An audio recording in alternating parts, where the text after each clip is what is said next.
Hi and welcome back to Mechanic Garage. Bit of a grey day today, at least it stopped raining. Easter weekend, so it's going to chuck it down sometimes. It's a British bank holiday. A little bit more work on these again, as always. I must get round to cleaning the rest of the paintwork up because it's a big difference.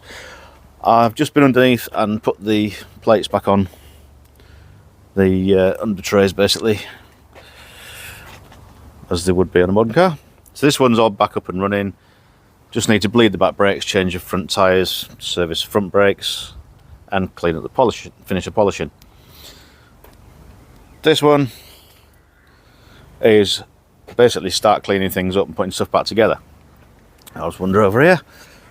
The gearbox cross member, wet paint always attracts blossom. Brilliant. Get off. There you go. That's all being stripped back and cleaned up. Bit of rust treatment, bit of paint. I just need to flip it over and do the underside. Hopefully these black clouds ain't going to chuck it down. Of course, the plan for today is to get the engine and gearbox back together. I've given this a good clean up. You can see where it was like before, it was just black. So I figured, although you can't see it, get it cleaned, make it easier to work on and nicer and a bit better in the long run. New clutch on. I didn't actually film that because it was the middle of the week. Relined friction plate by Saftec in Cleckheaton. Bit of a high performance material, slightly thicker than the original one because by the time it had worn down slightly it was already starting to slip because of the gap for whatever reason. Felicia 1600 pressure plate, so it's stronger than the original one, which is probably from 1989. So that should be a lot stronger. I did the rear crankshaft seals. I've taken off there's like a locating peg and centralising ring on there for when it was a VVC cam, so I've taken that off. I can't quite get the plate on, but they're up against the bulkhead so nobody can get the fingers in there, and so that's all alright. Taken off the two arms from the cross member. Now they are solid in the bushes. I'd cut them off.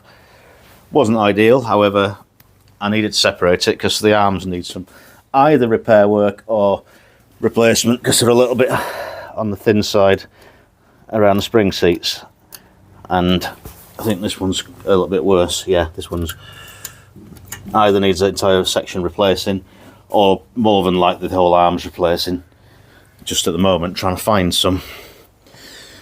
So weather permitting, I'm going to try and get the engine and gearbox together and start getting back in the car. The drive shafts and suspension and that'll have to wait, but at least if I can get the engine and box together and the cross member in, I can make some space in the garage because I'm struggling at the minute. The rest of it, other than the wheels and suspension side of things, it's coming along quite well. Interior wise, it's a bit of a tip still. Just need to work out how I'm going to get these seats fitted properly because the cross member that runs across the front, the seats used to sit on, is in the way, so that's got to come out. But then the floor's got the integrity of a baking tray then. So rather than it being bolted through a floppy floor, which is not going to be good enough, I'm going to make some cradles that run from the sills, support the floor and run either side, because the original ones were mounted on that cross member and the rear mounts are on the sill and the transmission tunnel, well, the tunnel down the centre. So if I can make much stronger mounts that run through the two across the bottom, I can support the floor to that, and then the seat will be mounted to that rail, not the floor, we'll all be good. Because the back seat's in, needs finishing, however it looks a lot better than the knackered seats that it did have. Yes, they're not the originals, yes they're off a Corsa D, but they've got the white zigzaggy lines similar to the other ones. It looks slightly more modern. Yeah, I don't like swapping interiors over, however sometimes a car's modified, it's not original, so it doesn't really matter. If you've seen the other videos, I'd swapped the 120 dash from this one and the 130 dash that this had inherited to put this standard car back to standard as original spec as I can, albeit with a 5-speed box instead of the 4 it would have had, which is not a bad thing. And then this one has had the modified dashboard. I'm going to make that panel over there satin black, the silver strip, because it's not in keeping with the rest of it. Everything else is dull and black, so I'm going to dull it down a little with that. It's a shame because it's quite a nice panel. I might flip it and do the back of it, then I've got the option. But yeah, you can see there, this the original mountings were mounted to the inside of the sill on both sides. I've had to cut those off, and that entire cross member has had to come off to give it space for the seat. Now they need lifting about 1 inch and then bolted in place. So, weather permitting, I'm going to try and get the gearbox in. Yeah. Bloody raining. Howling. Yeah, I've shut Gary's door down. Yeah. Oh my god. You know, I said about weather permitting. Right, I think the rain's passed.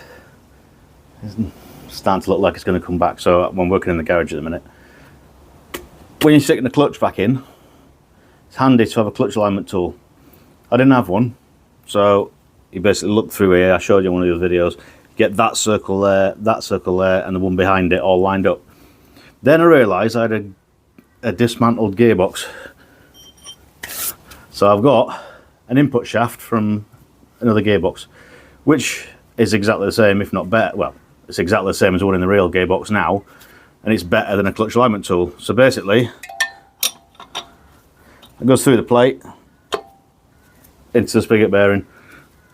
It's absolutely bang on. If that goes in that easily, the gearbox will.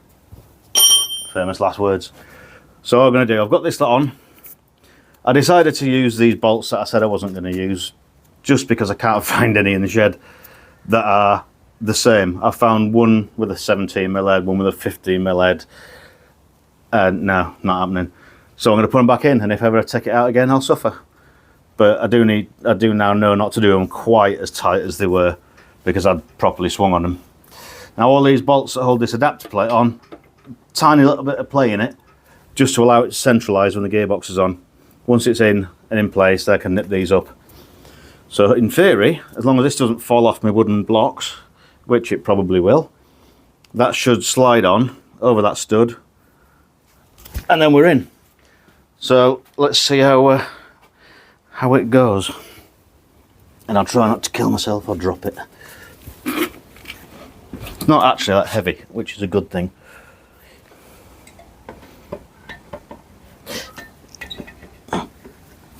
And excuse if I'm grunting.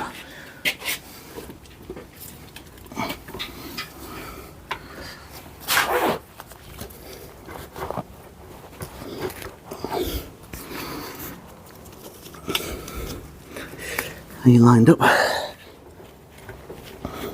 Guess you've just proven that you are.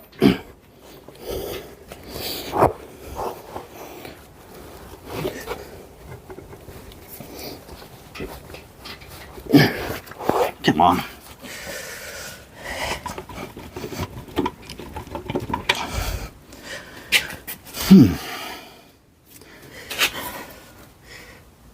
The spline's not lined up.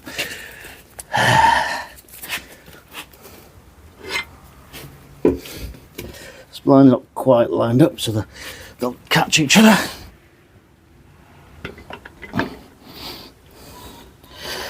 That should go in now. Except I've missed the bottom bolt. Third time lucky. It's because the engine's not quite sat square.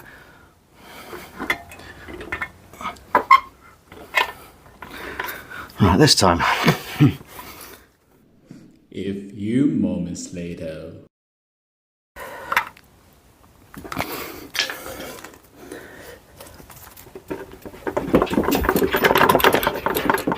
There we go. Bit of wriggling and we're in.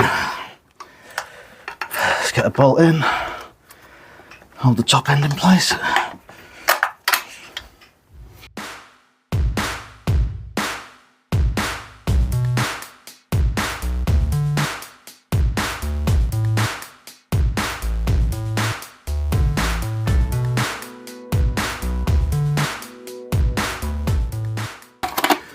I put the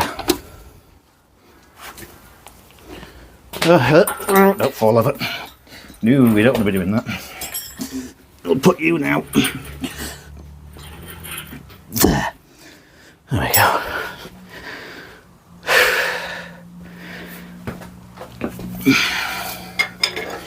All good fun, isn't it?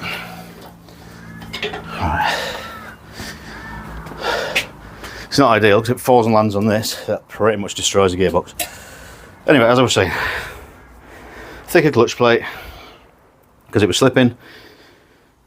Whew, a bit warm now. And that's about everything in. I just need to make sure this clears. I'm not entirely sure how I'm going to do it yet. Put a bar in there and then turn the cram wheel with it in gear, or try and turn the input shaft, or just put it in and hope for the best, because it's not a big job, is it? Right, I've put a gearbox in gear. You can't really see in there, I'll show you in a second, but there's a screwdriver there. You can get to the diff gear, and at the moment it's solid, it doesn't turn. So if I pretend I'm a clutch release mechanism, I can't get it all the way, but if I can get that to release enough to turn this, then I know we're okay. Is it going to do it? Yes. There you go, thank God for that. That releases. There you go. That's good. There's inside the gearbox. These are the teeth that I had the screwdriver against. By releasing the clutch and turning that with it in gear proves that the clutch releases, so I'm happy now. I didn't want to put it all back in the car to then find out it wouldn't go in gear because it wouldn't release. So that's one good thing done. Suppose we should get it back in the car now, hadn't I? Alright, get the rear panel back off. I've got all this lined up, but I'll move the camera before I do that because you won't be able to see anything. Although you might, I don't know, we'll see. Right, I'm sure there's an easier way of doing that because that scratches the paint every time, but with the engine in, you can't actually move it very much, so it's a bit of an odd one. Right. Just took a few things out of the way.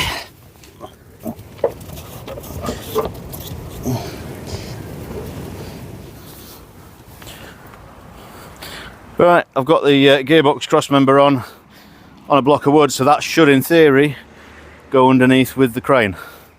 It won't, it'll go where it wants, they always do. The crane's on 4 casters rather than 2 fixed wheels, so that'll go where it wants.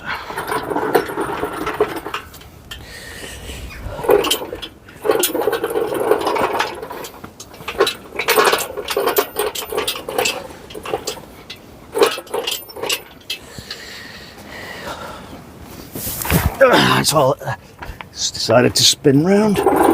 Don't matter, it's still on there.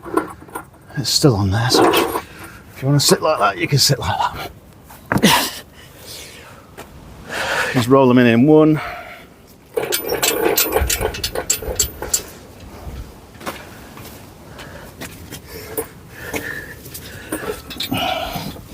Just watch the clutch master cylinder, slave cylinder getting snagged. Water pipes, because these water pipes aren't quite the right layout for the car with everything being changed. To lower it down.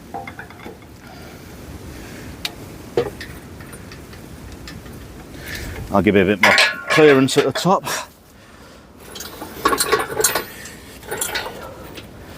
It's catching on something.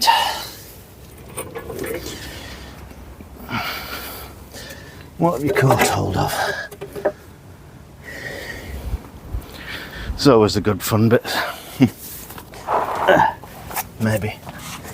What have you saw? What are you stuck on? Oh, water pipe at the top. Okay, then you go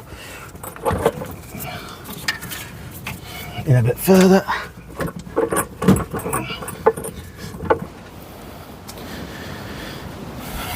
So it's always handy to have somebody to give you a hand, because that way you can actually stick a bolt in while you're trying to line it up, rather than trying to line it up then it'll move. Just nip these up a little bit.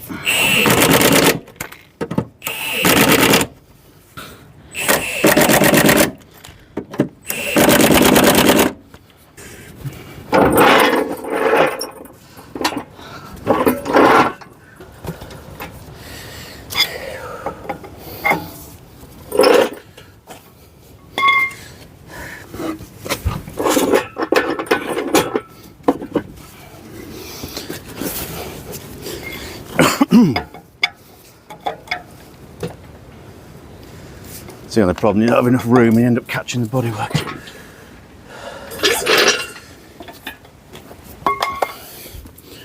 Right.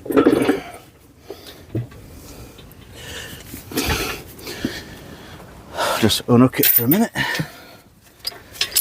So I can lift it back up to put the rear mounting on in a little bit, because it's nowhere near the right place.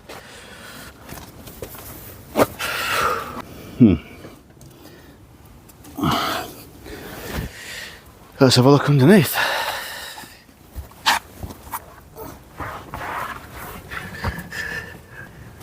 Right, okay, let's see what the issue is. Fuel pipe. Where I've put a T-piece in, where there wasn't anything, there's now a gearbox crossmember. Sorry, a gearbox mounting.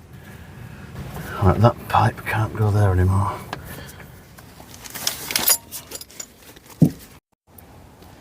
Right, I've managed to rejig the strap by putting a block underneath the sump, which then makes the sling slightly shorter. It's not particularly heavy, it's just managed to get it off so it's not pressing up on that. Right, should be able to get the crossmember on now, as long as that sling's not in the way, which I've now just realised it is. Take two. I've managed to get the engine blocked roughly where it needs to be, and then I can get the frame underneath, which I'll go and fetch now.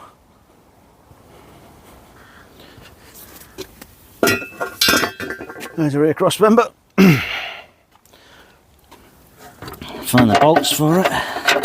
Let's see if I can get this up in place without having to mess about too much.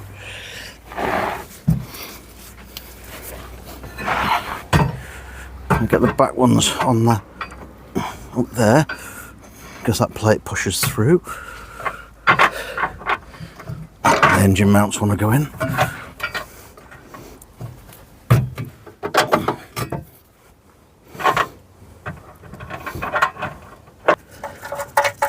That's them two in loosely.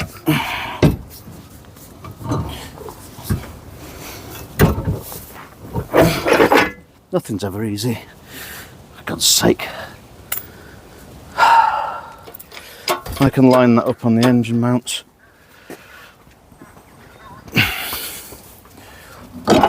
Like that. Now I can lift the engine and the frame up in one. Then see how accurate it actually is, because it's going to be miles off a bit.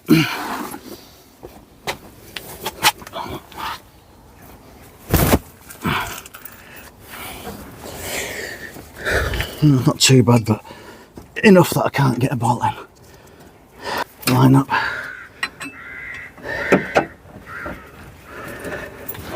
There you go.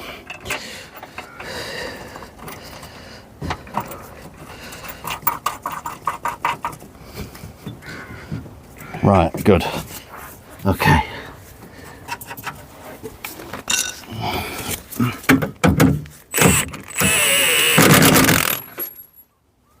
Up the power a little bit.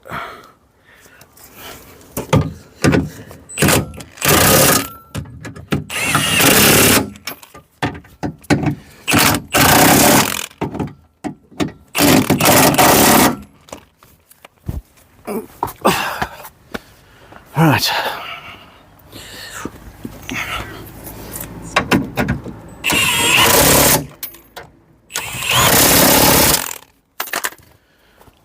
That should be loose now.